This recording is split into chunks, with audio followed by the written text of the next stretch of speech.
good, is it? It's not as good, Brighton. I mean, we're optimistic, I'll give us that in Brighton, because the shops on the seafront in Brighton sell buckets and spades.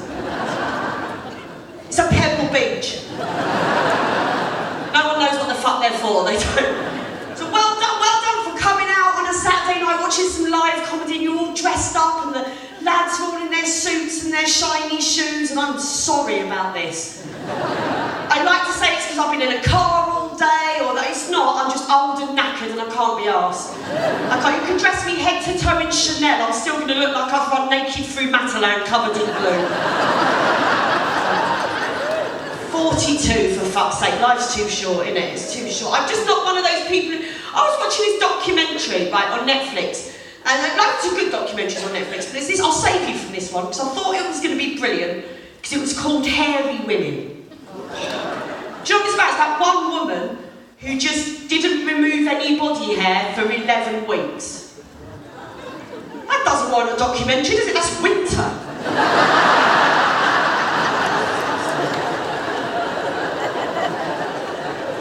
By the way, I just told you I was 42 and not one of you fuckers gasped with surprise. Not one.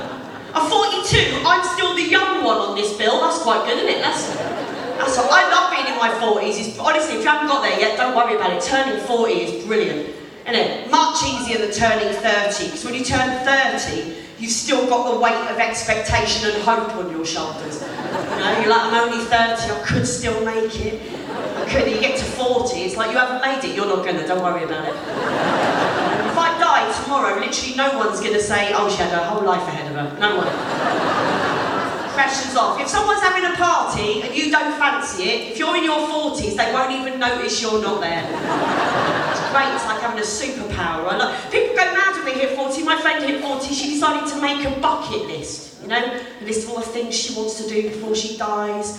I think that's too much admin, isn't it? And it's always so ambitious. It's always, I want to swim with dolphins, or I want to visit the Taj Mahal. The only thing I can think I genuinely wanted to put on my bucket list is that one day, I want to put half a packet of biscuits back in a cupboard. Bucket list. I'll tell you what I've made, a fuck it list. That's what I've made. Yeah. List of all the things that now I'm in my 40s, I'm just going to let myself off the hook for. Right, number one on the fuck it list, I will never be able to tell if a poem is good or not. No one can, it's bullshit, isn't it? I think poetry's a medium for people who have grown up never being told they're shit at anything. That's... I'm not talking about funny ones, I like ones that make me laugh, I like a bit of Pam Ayres. I'm talking about the earnest shit they read at funerals. You know, if I have to go to one more funeral and I hear, now we're going to read Mike's favourite poem. Sorry, Mike's what? You do know we all knew Mike. Mike thought a Tennyson was a vacuum cleaner. What the fuck are you doing? It's poets. I'm bitter because I dated a poet once when I was in my 20s. I say a poet, he worked for Lambeth Council, but he called himself a poet. This guy used to just sit in the room and read poetry to me. No one else was there. What the fuck are you supposed to do with your face while that is happening? I swear to God, I only slept with him to stop him talking. Number two on the fucking list is drinking. Right, I love a drink, but I'm no good at it. I thought by the time I was in my 40s, my drinking would somehow become more sophisticated, and it hasn't. I still like pints of lager and Alco Pops. I still fall over when I'm pissed. I thought by now I would be drinking expensive red wine with my friends while talking about current affairs. I thought I'd be French. That's what I thought would happen. You never see a French person, do you, with red wine lips? Never. Me, 2 glasses of red wine, I look like I've sucked off a felt tip. Why is that?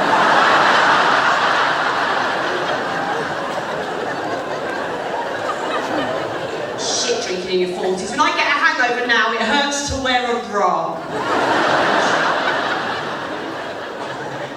Life's alright, really. Last time I lived down in Brighton with my fella. We've been together 5 years. 5 years, my fella and I. Before that, I was single for a really long time.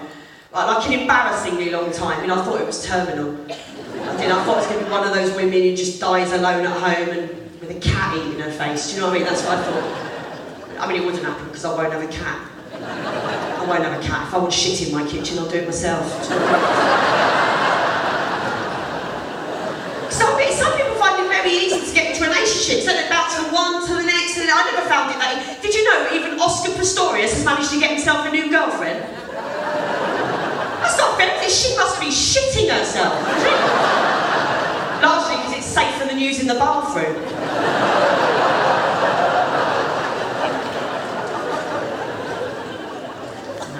I met my fellow online. I did meet him online, and it's brilliant online date. If you're single, do it. It's my little tip. What you do is you treat it like a game, like a hobby. You know, I kept a spreadsheet of all my results. Because you meet some glorious losers along the way. There's this one guy I went on a date with. We had a lovely time on the date. There's this thing about him, I couldn't get past it, because he had a laugh like the Count from Sesame Street. That'll drive me mental. But the next day, bless him, he sent me a little text. He said, I had a lovely time last night, you've got a lovely smile. And I texted him back, I said, I had a lovely time too, you laugh like the Count. And I never heard from him again. When I look back, I realised I'd left out the O.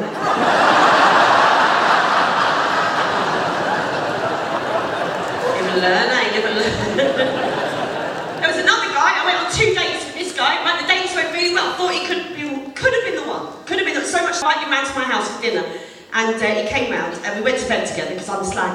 And 21st century, be what I like, right? We were about to get down to it, and he said something to me no one's ever said to me before. He said, Angela, I'd really like it if you let me cover you in toothpaste. Alright, Blackpool, you don't look shocked by that, is that a thing? Toothpaste? So for start, it's got a certain deep heat quality to it. You cover me in a toiletry, at least make it IMAC and save me a job later. Fucking toothpaste. He'd even brought his own toothpaste with him. Yeah, it wasn't the cheap shit either, it was Oral-B. Which incidentally is also what I graded him on my spreadsheet.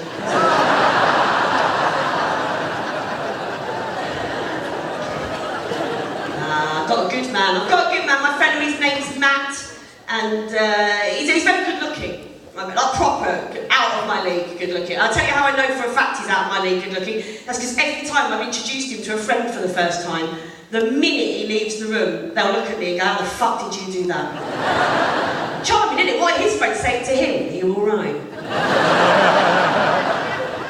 It's just a bit very different. Like, he's very sporty and athletic, you know, and I'm not sporty at all. I don't even watch sport. I once got tricked into going to Wimbledon because my friend told me it was a men's singles event. That's not what I was expecting.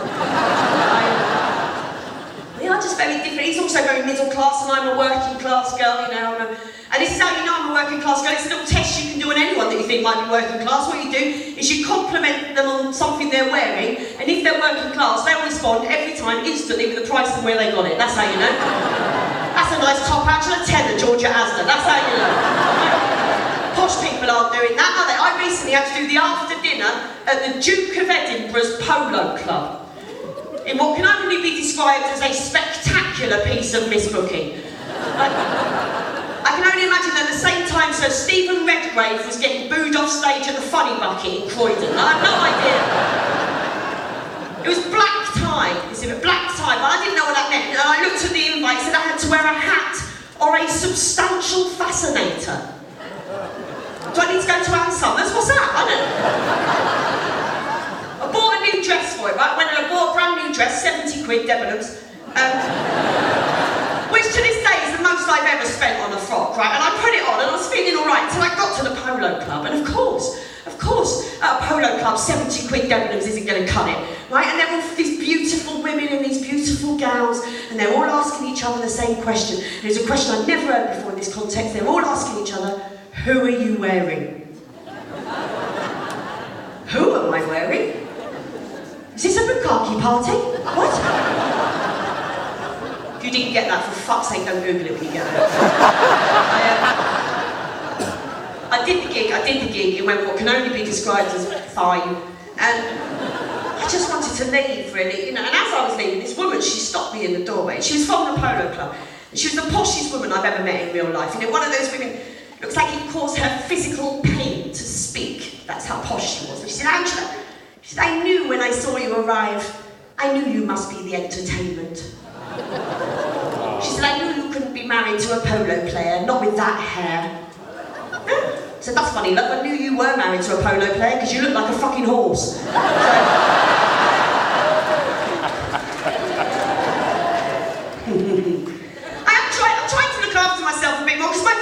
everybody's very fit and athletic, you know. And I saw a photograph of us together at a wedding last year, and it looked like I was going to eat him. Do you know what I mean? I thought, I've got to do something about this. And that's my friend, she taught me into going with her to a fitness class, right? Now, I'd never done fitness classes before. I've always been a bit scared of gyms and places like that, you know. And I went along with her, and I walked into this class, right? And I was delighted to find it was full of other overweight middle-aged women. It was brilliant. And a couple of seconds later, I thought, oh, it don't work then, does it? Like turning up at AA and they're all pissed. Do you know what I mean? It's like, well, I'm here now, I might as well do it, you know. And it was a class, it was great, it was called Body Pump, this class, which is a weightlifting class. It's also very good for the core, because you spend an hour trying to keep from farting. And then one night I was sitting at home, and my boyfriend, he does those like ultra marathons and things, and he said to me one night, he said, you should try running. I said, don't be stupid. He said, no, honestly, he said, there's this app you can download. So it's really good. It says, someone like you who's never run before, it's called Couch to 5K, and it shows you how you can run 5K in 9 weeks. Cheeky fucker, even I can run 5K in 9 weeks. What are you talking about? No. Start off slowly, like you run for a minute, then you can take a break, which I took to mean I could have a Kit Kat. So I was like, all right, then let's do this. And he made me go to this like posh running shop. He wouldn't let me go to Sports Direct. I had to go somewhere where they do sport. Do you know what I mean? I don't know if you've been to a Sports Direct, but that name implies a sense of urgency they have not told their staff about. It should be called Sports Eventually. That's what it should be. So I walked into this running shop, this posh running shop, and there's a young man behind the counter. He's about 20 years old, right, and quite possibly the most handsome young man I'd ever seen in my life. And I smiled, because I thought when I was 20, I would have been too shy to talk to him, because he was really good looking. But I'm 42 now, I don't give a fuck. Right? It's like a cougar's taken over my brain, I call her Babs. And he came out, and he said, can I help you? And I said, yes, Will, you can. He wasn't wearing a name tag, I took a punt, I was right. I said, yes, Will, you can. I need to buy some running shoes. And Will said, how is your gait? And Babs went, I've got this. So playing cards like Will, but tomorrow morning it'll be like John Wayne. I'm not proud of that, but Will won it in the end. He just went, who? Fuck you, Will!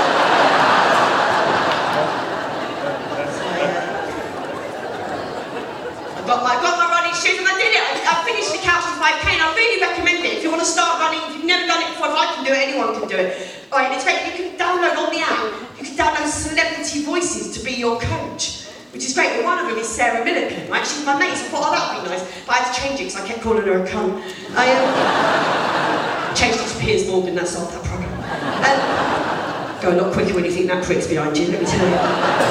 And I did my first 5K race, and I got a medal. Oh, how great does it feel as an adult to get a medal? Don't it? You get that shit all the time when you're a kid, don't you? They'll give you a medal for tying your shoelaces. I mean, the brownies and the scouts, they give you all those badges to keep you in. Why does that have to stop? You know, I definitely do my tax return on time if I've got a badge. I can't get badges for adult things. Not adult things. It's your blowjob badge. I definitely get it, but where would I sew it on? What would I have to do to be brownie out? No, too fast. Do you know, in the brownies now, they're thinking of introducing a self-esteem badge. How's shit gonna feel if you don't get it? Yeah, life's alright, my fella and I, 5 years we've been together, and it used to worry me that he was all fit and good looking and that, you know, but we've been together 5 years now. If he is doing it for a bet, he's really fucking committed to winning it. So.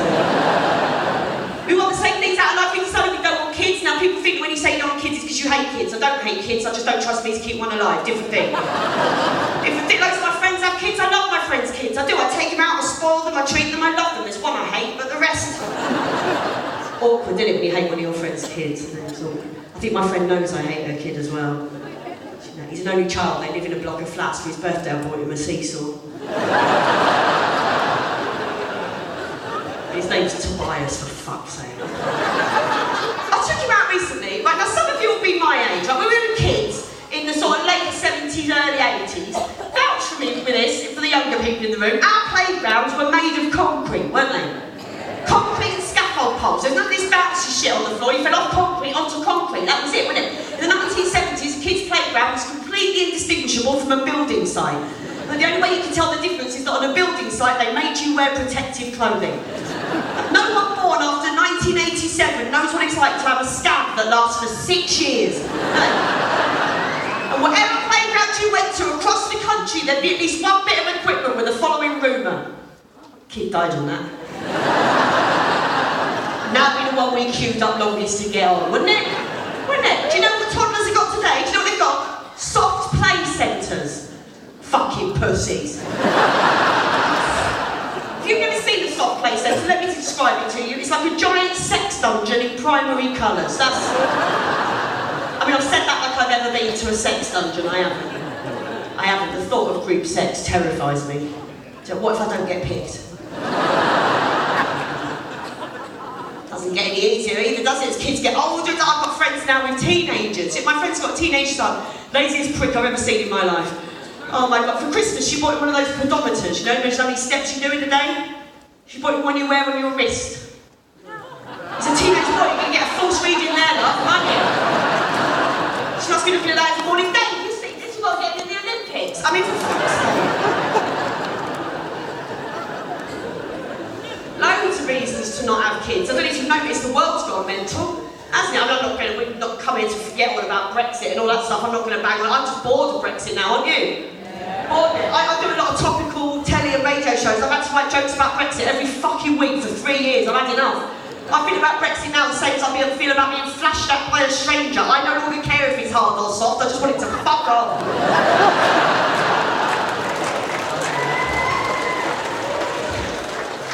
We should never have had that go. Why did they ask us? We know fuck all about the EU. Why they, if you know who your regional MEP is, then you are your regional MEP. At least we're not American, I suppose. That's the... I feel for Americans, I do at the moment, I do, because most of them didn't vote for him, you know, and they've been represented on a global stage by a moron, aren't they? I know what that's like. It's like when my dad used to go to my parents' evenings. When I see Donald Trump on my telly, I get the same thought in my head as I get after a particularly painful bikini wax. Bush wasn't that bad.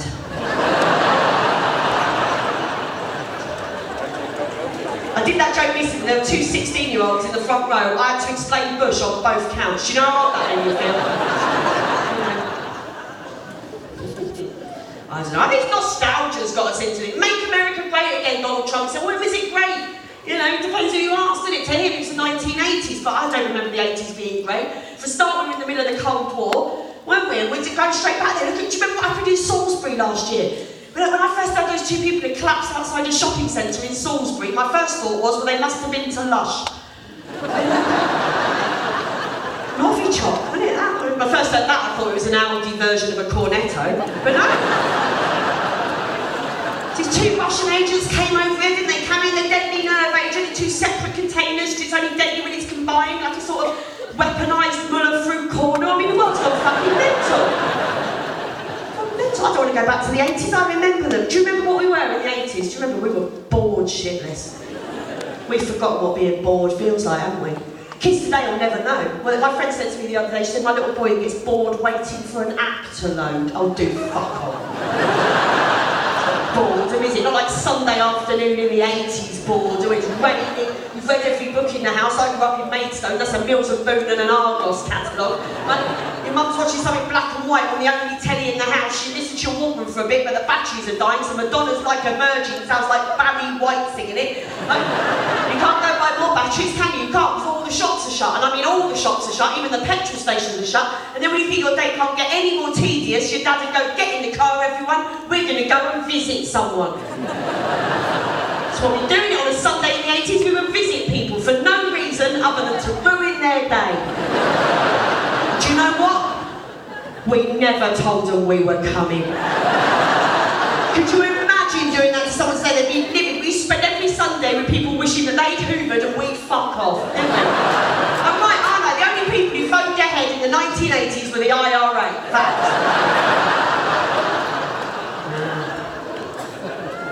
Don't want to go back in time. Oh, all right, I don't mind getting older, I'm enjoying it. You know, I mean, getting old in this country looks a bit shit, and then we're all living longer.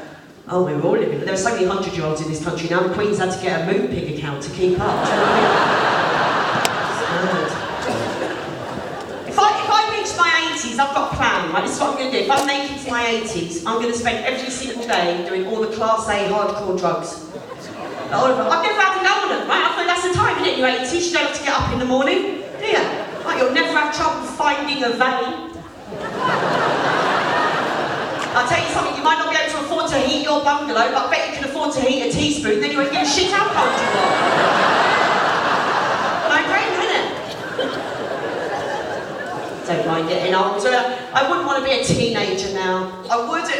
They've got it tough, teenagers. Today there's social media and everything, all the sexting they have to do. I couldn't write a sext. I don't know to put in a birthday card, do you know what I mean? I couldn't. So when I was a teenager, if I wanted to leave a sexy message for a boy, I'd have to ring his landline and leave a message with his mum. Want him to what, dear? All over your what? Different times. If there's a boy I fancied at school, I couldn't text him, I'd have to write him a note, stick in his school bag. Make him a mixtape. Write him a shit poem, that's all we had, didn't we?